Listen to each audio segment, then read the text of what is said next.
Olá, meu nome é Maurício Fortes, eu sou coordenador do IBET de Teresina. Estou aqui atendendo um gentil convite da Neiva e da Priscila, que eu agradeço muito, para falar um pouquinho do seminário que nós vamos ter agora no próximo fim de semana a respeito de IPI e IOF, o seminário 5 do módulo Exigibilidade do Crédito Tributário. Está falando de dois impostos, IPI e IOF. Claro que esse seminário não tem a pretensão de querer esgotar o assunto. Muito pelo contrário, sempre o IBET ele fornece leituras obrigatórias, complementares e suplementares justamente para fornecer as chaves do castelo para a pessoa que queira explorar mais esse tributo. Mas a exploração do castelo vai ser sempre a par do aluno. Até porque o seminário esse seminário que a gente vai falar um pouquinho agora, ele é muito mais concentrado nas questões que dizem respeito ao critério material desses dois tributos. Claro que existem questões de direito temporal também, de conflito de competência, de regra de aplicação do princípio da não cumulatividade tributária, mas primordialmente essas 9 questões que a gente tem de casa e as 3 de plenário, elas focam no aspecto material, principalmente desses dois tributos. E logo de cara a gente vê que tem 2 questões que tratam de estabelecer regras matrizes dos tributos. Eu estou falando da primeira questão, que pede para construir a regra matriz do IPI, e a 7ª questão, que pede para construir as regras matrizes do IOF. Atenção, que é regras matrizes. Tanto IPI como IOF, eles têm não uma regra matriz, mas regras matrizes. Por quê? Porque é uma regra matriz de incidência. Ela é lá no critério material, ela é formada por um verbo e seu complemento. Então, se eu tenho um verbo diferente, eu tenho uma regra matriz diferente. No caso do IPI, isso é verdade. No caso do IOF, é mais verdadeiro ainda. Então, atenção nessa hora aí da primeira e da 7ª questão, vocês vão ter que construir mais de uma regra matriz, com cada uma delas com uma materialidade diferente, que são as materialidades a que se submete o IPI e o IOF. A segunda questão de casa, ela fala sobre não cumulatividade no âmbito do IPI. É uma questão bastante interessante, ela repete uma discussão que existe no ICMS, que diz respeito a que tipo de materiais num processo industrial eu vou dar crédito e quais são os critérios que são utilizados comumente pelos fiscos para julgar se um determinado material ele vai ser ou não considerado passível de dar crédito no âmbito do IPI. Veja que esse conceito de indústria, essa discussão existe no IPI, existe no ICMS, existe no PIS/COFINS.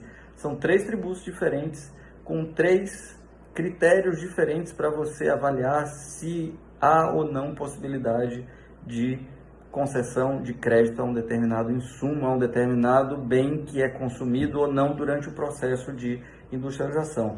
Veja que aí se exige do aluno, primeiro, que ele tome uma posição acerca da possibilidade ou não de limitação desse direito ao crédito, e em havendo essa possibilidade de limitação do direito ao crédito, você dizer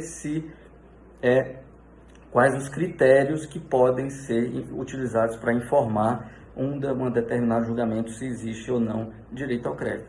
Também é trazido um problema logo na letra A aí da segunda questão, trazido o problema do crédito de IPI nos casos de produtos imunes que têm alíquota zeros e que são isentos. Nesse caso também o aluno é chamado a estudar um pouquinho o tema, tomar uma posição se existe ou não a diferença entre os institutos, principalmente a alíquota zero e isenção. Existe uma discussão teórica por trás disso aí, e o aluno é chamado a primeiro falar sobre se existe diferença entre isso e, em não existindo, se existe a possibilidade de você negar crédito para produto isento ou para produto com alíquota zero ou imune. A terceira questão é uma questão de classificação fiscal.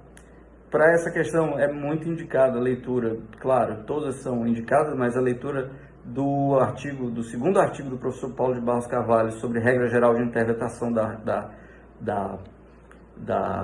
TIP, da tabela do IPI, e como é possível você enquadrar um determinado produto dentro de uma determinada categoria e quais são os critérios que você pode utilizar para realizar essa essa classificação. É claro, não basta você colocar em qualquer classificação, você tem que ser capaz de justificar por que a adoção de um ou outro critério para estabelecer que um produto está numa posição ou outra da tabela de enquadramento do IPI. A quarta questão fala muito proximamente com a primeira questão, afinal de contas, se espera que a regra matriz de incidência do IPI de industrialização seja industrializar produto. E aí logo vem uma pergunta que vai permear, na verdade, todo o seminário de IPI, que é você definir o que seja processo de industrialização.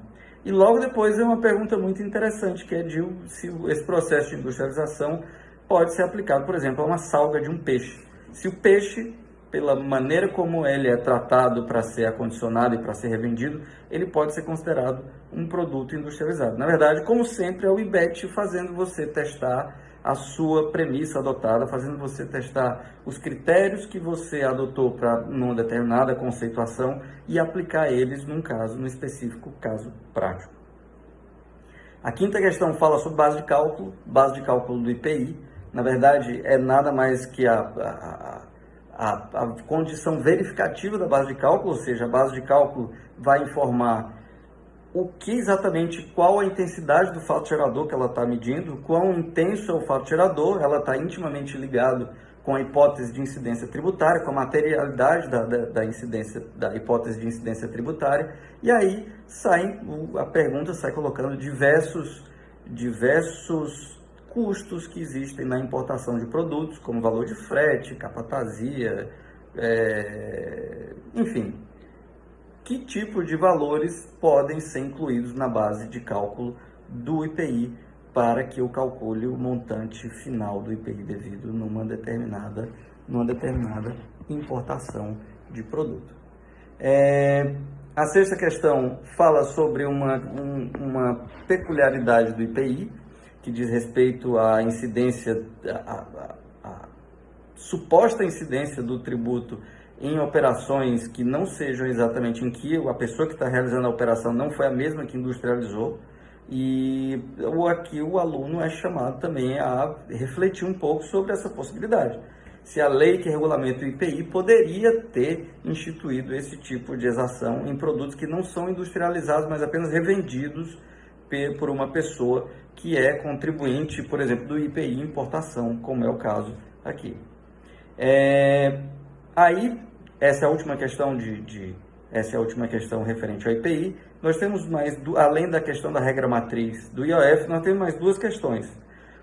A primeira, se refere ao IOF incidente sobre a possibilidade do Poder Executivo Federal regulamentar a alíquota do IOF por meio de decreto. Como a gente sabe, o IOF é um dos tributos que é uma exceção à regra da legalidade, que na verdade a legalidade que é referida na Constituição diz respeito apenas ao estabelecimento de alíquotas do IOF, elas podem ser majoradas pelo Poder Executivo, pode para mais ou para menos, ela pode ser alteradas para mais ou para menos, e aí o aluno é chamado a refletir um pouco sobre se existe algum tipo de limite a essa majoração e se o Executivo Federal ele pode, sem nenhum tipo de justificativa, alterar ao bel prazer dele essas alíquotas e se existiria algum limite, na verdade, algum limite que não fosse assim, meramente da razoabilidade estabelecido aí no âmbito da possibilidade de alteração de alíquotas. Por fim, a última questão diz respeito a um fato bastante recorrente no âmbito do IOF, que é a tributação de operações dentro de uma mesma empresa, empréstimos realizados entre pessoas do mesmo grupo econômico, ou alguns gostam de chamar de centralização de caixa, enfim. A questão 9, ela visa aí, buscar do aluno algum posicionamento acerca dos critérios que informam a incidência ou não do IOF nas operações intragrupo econômico. Bom, esse é um breve resumo, é uma ajuda, uma pílula, como está dizendo o título do livro aqui, para ajudar os alunos a fazerem esse esse seminário de IPI e OF. Muito obrigado pela atenção e até logo.